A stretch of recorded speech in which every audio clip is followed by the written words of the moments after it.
Baik, mmm, satu persoalan yang mengganjal dalam peristiwa pembaiatan Abu Bakar, itu adalah bahwa Abu Bakar ini tidak ya, Abu Bakar dan nenek moyangnya itu tidak biasa memimpin kota Mekkah.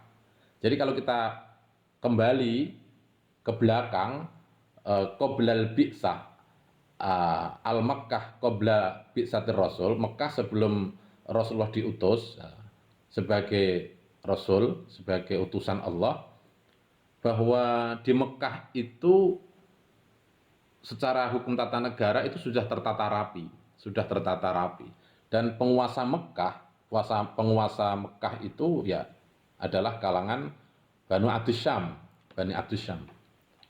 Bani Abdus Syam dan juga beberapa jabatan seperti penjaga Ka'bah itu diberikan kepada Bani Hashim. Maka Rasulullah pernah menjabat sebagai penjaga Ka'bah.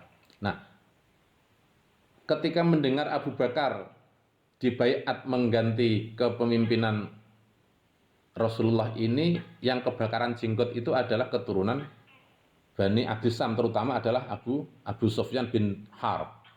Abu Sufyan ini nyaris tidak menerima pembaiatan Abu Bakar. Bahkan ia dalam tanda kutip ya memprovokasi. Ketika kemudian masyarakat berkumpul untuk membaiat Abu Bakar, dia memprovokasi. Inilah aro aja jatan la yadfa'uha illa dam. Jadi sungguh saya telah melihat rakyat jelata, wong cilik yang tidak punya kapasitas, ya hanya ada darah mengalir saja di tubuhnya. Ini artinya apa?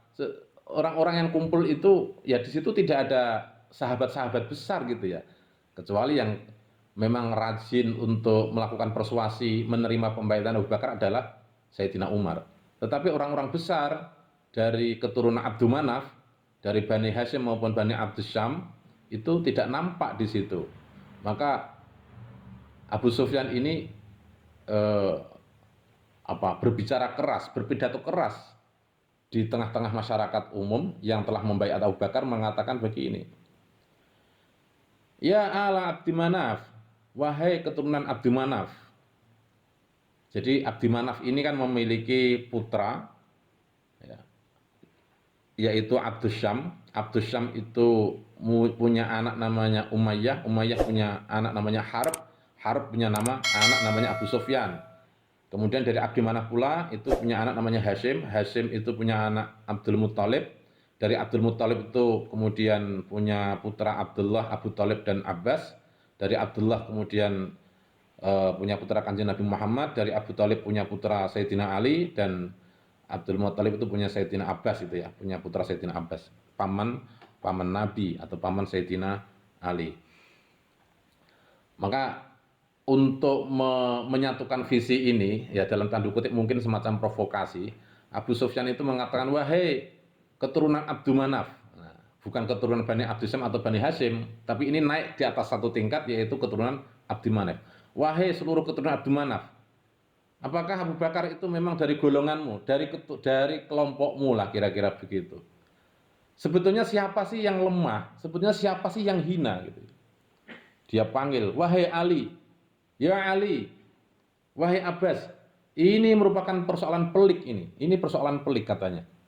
Lalu Abu Sufyan secara dengan suara keras memanggil, wahai Ali, ubsud yadaka, bentangkan tanganmu wahai Ali, ubayuka, saya akan baiat kepada kamu. Fawallahi la in syi'ta, demi Allah, sungguh jika engkau menginginkan, la amla annaha alaihi khailan wa rajulan, akan aku penuhi ya, kuda dan juga pasukan untuk memperkuat ya Ali tadi. Andaikan Ali mau dibayat oleh Abu Sufyan, tapi apa jawab Ali? Ali tidak mau. Fa'aba Ali, Ali enggan untuk menerima baiat Abu Sufyan. Nah inilah kita bisa mengambil pelajaran, ada jiwa-jiwa kesatria, jiwa-jiwa kesatria yang dua-duanya memiliki memiliki pandangan yang luar biasa, memiliki karisma, memiliki hikmah, dua-duanya bijak. Ya, yang pertama adalah Sayyidina Umar. Sayyidina Umar yang pada awalnya dicalonkan untuk mengganti kepemimpinan Rasulullah, tapi justru dia mempersilahkan Sayyidina Abu Bakar. Ya, kapasitas ini lebih dimiliki Abu Bakar daripada Umar. Dan dia melakukan pendekatan persuasif terutama kepada sahabat-sahabat besar yang belum berbaiat kepada Abu Bakar, termasuk eh, kepada keturunan Bani Hashim itu didekati untuk membaiat Abu Bakar.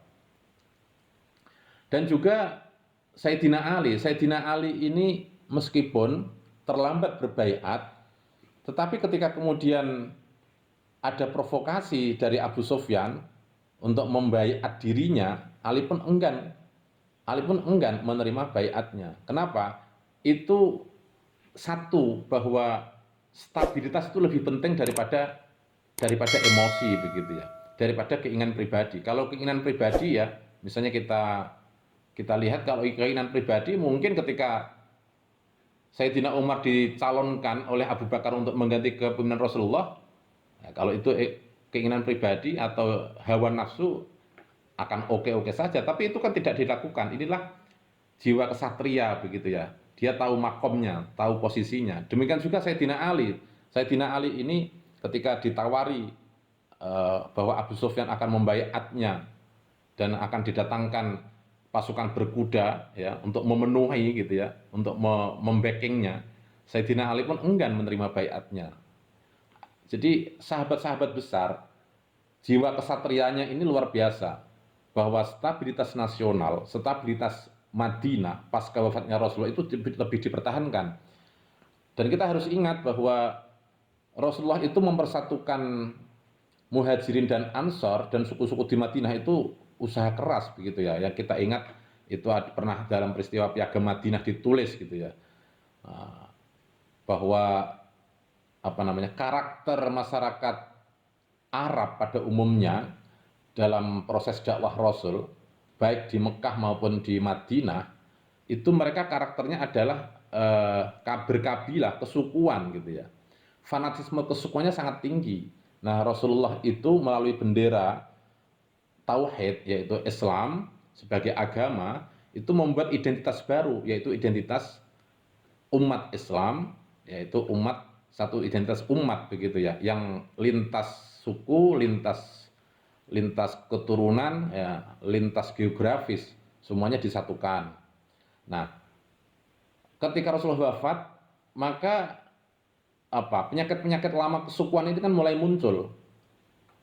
Penyakit kesukuan itu mulai muncul, maka wajar kalau kemudian ada kelompok Ansor yang ingin mengangkat tokoh dari golongannya untuk memimpin mereka begitu ya.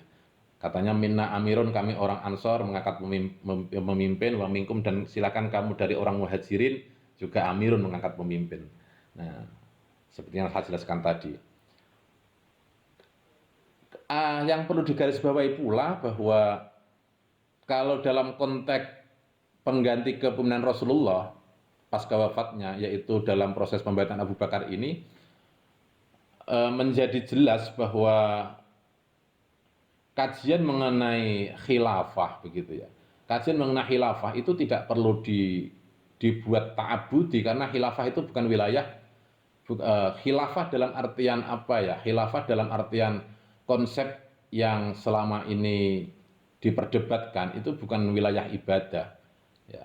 Dalam peristiwa ini sudah dibuktikan bahwa para sahabat besar pasca wafatnya Rasulullah itu pun juga berdebat begitu ya, juga berdebat, dan ini juga menjadi persoalan sampai sekarang begitu ya.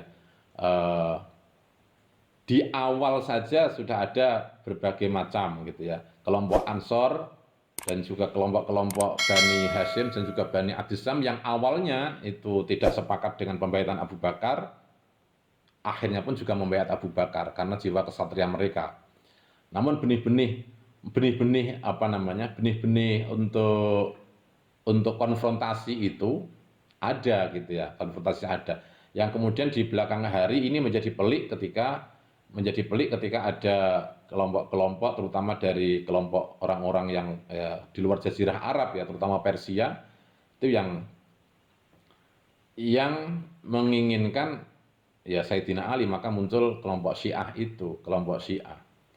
Nah, oleh karena itu boleh antara yang dikenal dengan Ahlussunnah wal Jamaah dan yang dikenal dengan Syiah itu berdebat, boleh berdebat dengan dalil, tetapi nggak perlu berselisih, tidak perlu kemudian gontok-gontokkan, kafir mengkafirkan, tidak perlu. Ya. Atau sesama Ahlussunnah wal Jamaah misalnya, orang-orang yang pro khilafah dan orang-orang yang tidak setuju khilafah itu juga tidak perlu kemudian gontok-gontokan, tidak perlu permusuhan, kafir mengkafirkan, tidak perlu. Mestinya kita harus menganalisisnya ya dengan kepala dingin. Kita lihat sejarah. Misalnya begini, kalau misalnya pemikiran orang Syiah, jadi dalam pemikiran orang Syiah, terutama Syiah Imamiyah, mereka itu meyakini bahwa kepemimpinan Nabi, ya, wilayatun Nabi atau imamatun Nabi itu setelah Rasulullah wafat itu sudah diwasiatkan kepada Sayyidina Ali dalam peristiwa Ghadir Hum. Maka mereka meyakini setelah Rasulullah itu kemudian ada wisoyah, ada pewasiatan kepemimpinan kepada Sayyidina Ali diwasiatkan kepada Sayyidina Hasan, diwasiatkan lagi kepada Sayyidina Husain, dan selanjutnya sampai imam yang ke-12 itu kalau Syiah Imamiyah atau Syiah Isna Asyariyah. Jadi imamatul Nabi, kemudian imamatul a'immah al-maksumah. Kemudian ketika imam yang ke-12 itu sudah ghaibah atau occultation, dalam kepercayaan mereka diangkat ke langit, mereka sempat takiyah, dan setelah itu kemudian kepemimpinan transendentalnya itu dibuatlah satu lembaga namanya Wilayatul Faqih. Dan Wilayatul Faqih ini di era modern mampu untuk membuat satu realitas pemerintahan, yaitu Republik Islam Iran yang hasil revolusi dari revolusi Iran tahun 1979. Nah, sedangkan di kalangan Ahlussunnah wal Jamaah mereka juga punya konsep tentang masalah kepemimpinan negara. Jadi setelah kepemimpinan Rasulullah, maka kepemimpinan itu dipimpin oleh khilafatul khulafa ar-rasyidun atau khilafatul khulafa ar-rasyidin, dipegang oleh empat khalifah yang terpilih itu, mulai dari Sayyidina Abu Bakar, Sayyidina Umar, Sayyidina Utsman, dan Sayyidina Ali. Nah, kembali kepada teks Al-Ahkam Sultaniyah terkait dengan sahnya jabatan kepala negara yang disahkan oleh Ahlul Halli wal Aqdi. Berapa jumlah Ahlul Halli wal Aqdi pun juga tidak seragam, gitu ya. Suksesi pun juga tidak seragam. Kalau Sayyidina Abu Bakar dibaiat oleh 5 orang, ya, dan kemudian rakyat yang lainnya mengikutinya. 5 orang itu adalah Umar bin Khattab, Abu Ubaidah bin Jarrah, Usaid bin Khudair, dan Bishr bin Sa'id, serta Salim Maula Abi Hudzaifah yang sudah saya ceritakan tadi. Dan ingat bahwa Abu Bakar itu tidak ambisi untuk menggantikan Rasulullah. Justru Abu Bakar itu awalnya malah menginginkan Sayyidina Umar lah atau Abu Ubaidah bin Jarrah. Silahkan pilih 2 itu untuk mengganti. Nah, jadi ini harus ditegaskan, jangan sampai ada kisah-kisah yang memutarbalikkan bahwa Abu Bakar itu ambisi untuk mengganti kepemimpinan. Tidak. Anda silahkan lihatlah kitab-kitab yang saya sebutkan tadi, ada Al-Muntadham Ibnu Jauzi, ada Al-Bidayah wan Nihayah, atau tarikh yang tua, kitab tarikh yang tua itu Sirah Nabawiyah Ibnu Hisham. Itu bisa Anda cek bahwa pada dasarnya Abu Bakar itu tidak berambisi, begitu ya, tidak berambisi. Justru mencalonkan siapa tadi? Umar bin Khattab dan Abu Ubaidah. Nah, di kalangan Ahlussunnah wal Jamaah, suksesi kepemimpinan ini pun kalau misalnya kita lihat realitas itu juga tidak seragam. Abu Bakar tadi sudah saya jelaskan dipilih oleh 5 orang. Nah, kemudian Sayyidina Umar itu menerima mandat kepemimpinan menggantikan Sayyidina Abu Bakar itu melalui kontrak namanya al-ahdu min qablu, pemberian mandat dari pemimpin sebelumnya, yaitu Abu Bakar As-Siddiq. Abu Bakar As-Siddiq memberikan mandat kepemimpinan itu kepada Sayyidina Umar. Nah, Sayyidina Umar ini memberikan membuat syura atau Ahlul Halil Dewan Syuro ya, dewan yang bertugas untuk memilih pemimpin itu terdiri dari 6 orang sepeninggal Sayyidina Umar. Jadi ketika Sayyidina Umar itu sudah sakit keras, beliau memanggil 6 orang dan silakan 6 orang itu bersidang untuk menentukan salah satu di antaranya untuk menggantikan Sayyidina Umar. Dan ketika Sayyidina Umar sudah meninggal 6 hari pasca meninggalnya beliau baru 6 orang itu berkumpul bersidang dan akhirnya dipilihlah Sayyidina Utsman untuk menggantikan Sayyidina Umar. Lalu ketika Sayyidina Utsman itu wafat karena ada semacam demonstran ya, Sayyidina Utsman itu memimpin 12 tahun ya, 12 tahun cukup lama sampai pada akhirnya ada semacam provokasi, masyarakat terprovokasi, mereka mendatangi protes demonstrasi ke Sayyidina Utsman. Nah, demonstrasi ke istana Sayyidina Utsman, ke rumah Sayyidina Utsman itu mengakibatkan Sayyidina Utsman terbunuh gitu ya. Lalu para demonstran ini datang kepada Sayyidina Ali.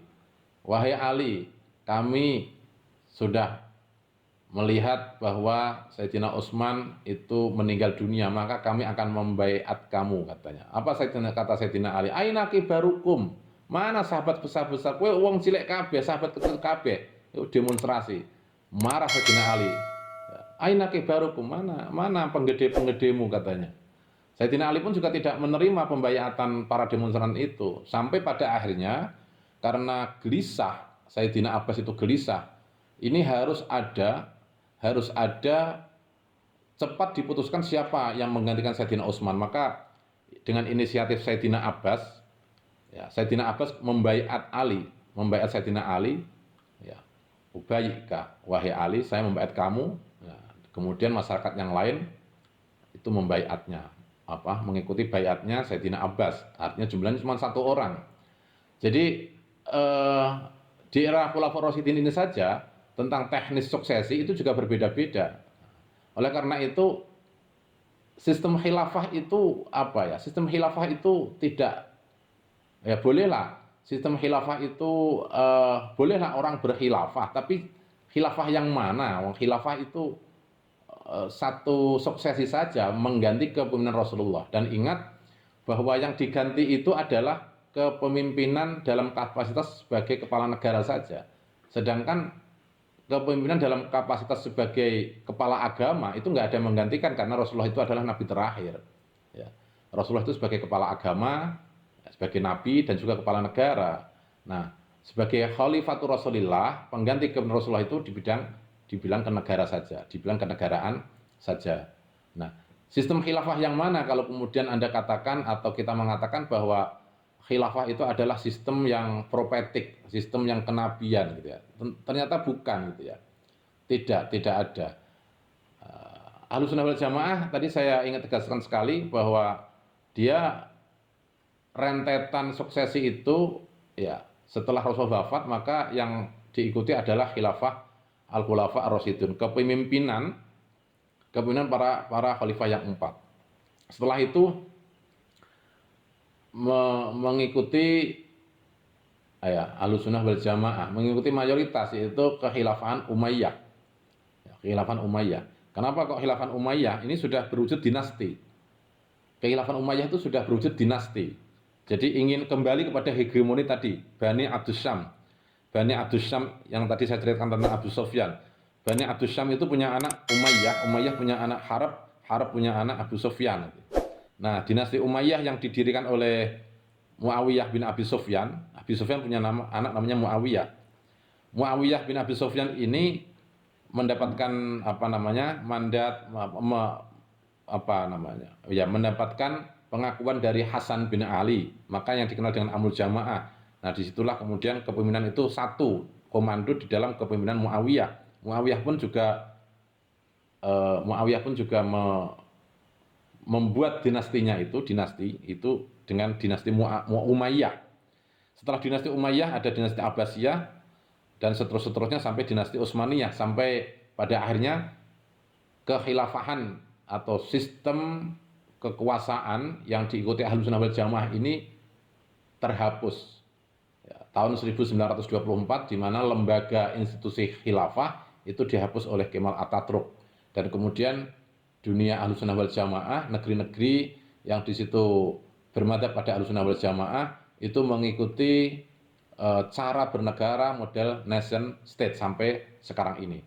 Nah, kalau sekarang ini kemudian ada orang ingin revivalis, ingin rindu dengan khilafah, itu sudah tidak zaman gitu ya, tidak zaman. Dulu saja juga tidak zaman, karena khilafah yang difikirkan oleh para penggiat khilafah itu nggak jelas begitu ya. Khilafah yang mana? Khilafah Rasulullah. Rasulullah itu bukan berkhilafah. Rasulullah itu memang bukan penggantinya siapa. Rasulullah itu khalifatullah gitu ya. Khalifatullah. Rasulullah itu pemimpin agama dan juga pemimpin negara. Nah, ini yang perlu anak-anakku semua catat begitu ya, bahwa jangan mudah terprovokasi dengan pembenturan antara Ahlussunnah wal Jamaah versus Syiah. Jangan mudah terprovokasi pembenturan antara doktrin Ahlussunnah wal Jamaah dengan Syiah. Karena kalau Anda terprovokasi itu artinya Anda tidak ilmiah begitu ya. Kalau Anda mau ilmiah, pelajarilah kitab-kitab ini, kitab-kitab tarikh. Ya sebetulnya itu persoalan apa? Persoalan fanatisme saja, persoalan fanatisme. Dari fanatisme dalam hal kekuasaan negara, dalam hal suksesi kekuasaan, itu kemudian merambah ke dalam bidang fikih, ke dalam bidang tafsir, bahkan ke dalam bidang tauhid dan akidah. Meskipun itu bukan persoalan usul ya. Andikan tauhid itu ya, kalau Syiah itu menjadikan imamah sebagai rukun iman, itu saja. Imamah sebagai rukun Islam, imamah sebagai rukun imannya juga. Sementara kalau Sunnah wal Jamaah tidak.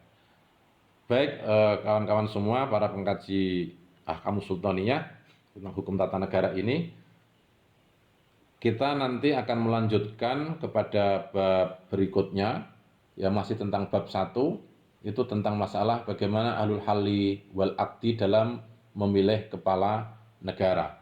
Ya, baik, sekarang cukup sekian. Allahumma lakal hamdu wa ilaikal mustaka wa antal musta'an wa la haula wa la quwata illa billahil aliyyil azim. Wassalamualaikum warahmatullahi wabarakatuh.